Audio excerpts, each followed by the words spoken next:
Monsieur le Président, Madame, Monsieur les membres du jury, le sujet que j'ai l'honneur de soumettre à votre bienveillante appréciation s'intitule « Peut-on discriminer sans être incriminé ?» Le débat sur la discrimination n'a cessé de subir des surcharges sémantiques. Pour certains, la discrimination est le rejet systématique de l'étranger. D'autres ont conclu que la discrimination n'est rien autre que la différence du traitement à l'égard d'un individu ou d'un groupe d'individus. Pour lever tout équivoque à ce sujet, le législateur propose ceci. Par discrimination, on entend toute distinction, toute exclusion, différence fondée sur la religion, la race, l'ascendance nationale, l'opinion politique, l'origine religieuse, qui a pour but de détruire, d'altérer l'égalité des chances et de traitement en matière d'emploi et de profession. Cependant, l'incrimination est l'acte législatif ou réglementaire par lequel une infraction est définie. Depuis l'adoption des déclarations européennes de 1915 sur l'égalité de rémunération, celle de 1916 sur l'égalité de traitement entre l'homme et la femme dans l'emploi, des progrès ont été réalisés. Dès lors, une personne s'estime lésée. Dès lors, une personne s'estime lésée,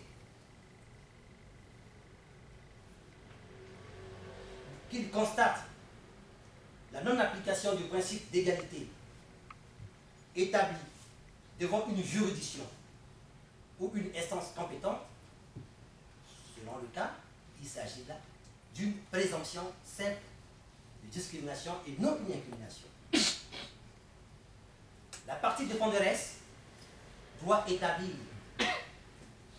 la charge de la preuve contraire qu'il n'y a pas absence de discrimination. De ce point de vue, l'on peut remarquer que l'efficacité d'une législation antidiscriminatoire dépend étroitement de son régime probatoire. Si la preuve de la discrimination ne peut être apportée, ou du moins si elle peut être apportée de manière limitée, le dispositif légal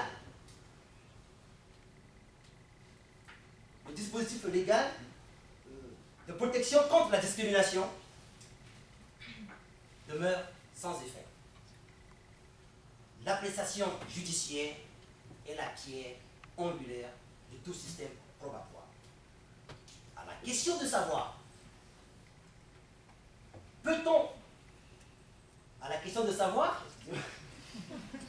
dans quelle mesure peut-on justifier qu'une personne peut discriminer sans être incriminée? La question de la justification de la discrimination soulève bien évidemment le problème de son régime probatoire. Trois idées autour desquelles s'articuleront nos raisonnements. Justifiant donc dans un premier temps la pertinence de la différence de traitement, d'abord en matière du travail, ensuite dans les relations dans les entreprises à tendance religieuse, et enfin la profession protégée, principalement le métier d'avocat. Revenons-en en matière de travail. Deux ouvriers agricoles exerçant une activité manutentionnaire au sein d'une entreprise. Celui-ci s'estime lésé par la différence de la rémunération et saisit une juridiction compétente pour valoir ses droits.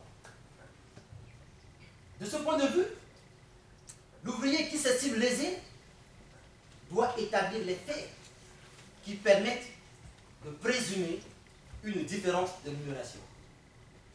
Il s'agit là d'une simple présomption de discrimination.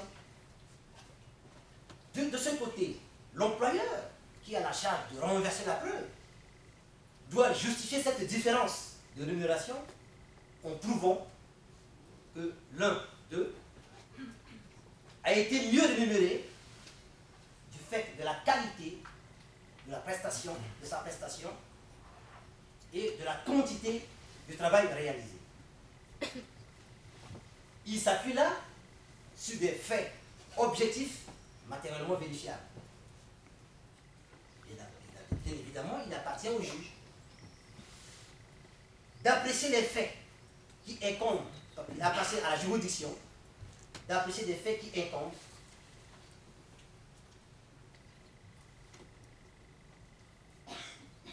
d'apprécier les faits en fonction des raisons évoquées par les deux parties. Cette appréciation des faits permet donc de justifier le caractère pertinent et proportionnel des raisons évoquées au regard des objectifs et des règles posées par le législateur. À partir de ce moment-là, on peut parler de la discrimination justifiée, puisque nous avons vérifié les faits établis par l'ouvrier. L'employeur a essayé de se justifier et le juge vérifie les deux raisons évoquées pour en tirer une conclusion. Revenons ensuite dans une entreprise à tendance religieuse. Il s'agit ici de défendre la moralité spirituelle et religieuse de cette entreprise. Le salarié discriminé n'appartient pas à cette communauté de pensée, mais il prétend être lésé et il souhaiterait à ce que cette entreprise soit condamnée pour motif discriminatoire.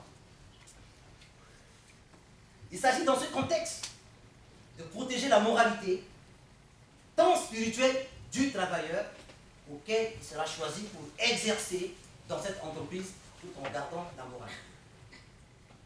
En engageant un non-croyant ou un non-religieux dans une telle entreprise serait donc de souiller la moralité de foi et de la dite entreprise. Dans ces conditions, celui-ci ne peut pas se prévaloir d'une discrimination illégale. Il s'agit bien évidemment d'une discrimination justifiée. Le métier d'avocat, qui est aujourd'hui un métier réglementé, l'article 11 de la loi du 31 décembre 1971, modifié par la loi du 31 décembre 1990, énumère les conditions requises pour exercer la profession d'avocat. Il peut être avocat que celui qui remplit non seulement les conditions de moralité, de compétences, de nationalité. Ces conditions doivent être vérifiées par le Conseil de l'ordre lors de la demande d'inscription au tableau. Le but voulu par la loi est de protéger ce corps de métier qui a un intérêt pour l'intérêt social.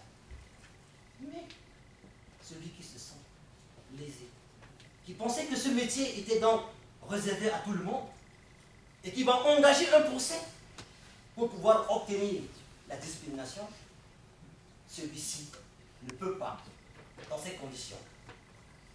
Il existe des cas de métiers protégés par la loi et seuls ceux qui remplissent les conditions doivent l'exercer.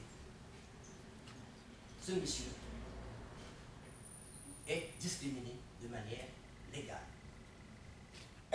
À la lumière de ce qui précède, la discrimination n'a de sens que lorsqu'il est encadré par la loi.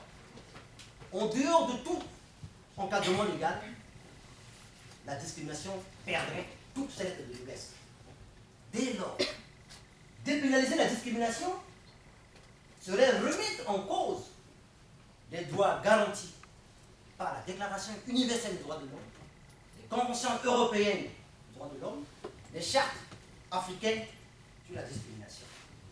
Ce serait finalement créer une nouvelle forme de société où l'anarchie pouvait se succéder à l'anarchisme, la violence à la violence, l'état de nature à la loi de la gêne. Je vous remercie.